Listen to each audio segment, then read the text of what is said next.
Bonjour Andrew, merci de me recevoir ici au bureau conception chez Between. Donc là on a un cadre en carbone, le CF, donc c'est l'Ultra. Alors, quelles étaient les contraintes et dans quelle direction vous allez avec ce cadre? D'accord, donc là je vous présente l'Ultra CF, le cadre haut de gamme route carbone qu'on a dans la gamme. Quand on est parti en conception de ce vélo, et en particulier ce cadre, forcément on a cherché le meilleur rapport rigidité, poids et coût. Et tout en ayant en tête aussi le confort qui est vraiment super important. Et un autre aspect qui est vraiment important, et on a sacrifié un peu du poids pour ça, c'est l'intégration. Ce qu'on peut voir en fait sur ce cadre, c'est qu'on voulait rien qui dépasse.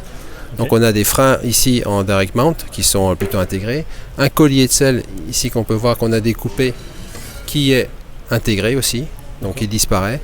Tous les câblages en fait qui sont intégrés, et c'était vraiment un compromis qu'on voulait mettre dès le départ. On avait un objectif de 850 grammes sur le cadre. Ce cadre en fait 840 grammes aujourd'hui. Donc on est arrivé sur le target et avec les rigidités qu'on souhaitait. Et au prix surtout, puisque ça, chez Decathlon, on y tient forcément beaucoup, à avoir le meilleur coût possible. Donc on est aujourd'hui 840 grammes et 320 grammes sur la fourche. Ok, en termes d'intégration, le fait que toutes les parties ici étriées, etc. soient cachées, dissimulées, est-ce qu'il y a une question d'aérodynamisme ? Une petite partie, mais aujourd'hui on ne sait pas le mesurer. Donc il y a surtout une partie esthétique, parce qu'on pourrait avoir un collier qui soit visible ici, mais ce n'est pas ce que le chef de produit souhaitait au départ. Donc c'était sine qua non. Et aussi sur le design, donc on souhaitait avoir un design qui soit identitaire. Donc si on décape le cadre aujourd'hui et qu'on enlève la marque, on le reconnaît, on sait que c'est un Between. On ne voulait pas quelque chose de très classique. Ok. En termes de caractéristiques, on a vraiment le bas qui est rigide, le haut qui est flex. Comment ça ? Tout à fait. Donc on a un bas qui est très très rigide en termes de tube diagonal et aussi au niveau des bases. On peut voir aussi qu'on a des bases qui sont différenciées entre la base droite et la base gauche. D'accord. Tout ça dans une recherche en fait de rigidité, mais pas une rigidité maximale. C'est-à-dire le bon niveau de rigidité.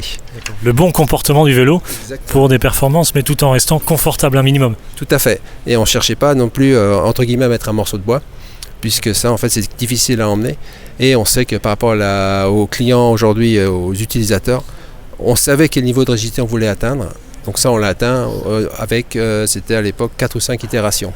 Donc en changeant à chaque fois le lay-up jusqu'à ce qu'on arrive au bon niveau.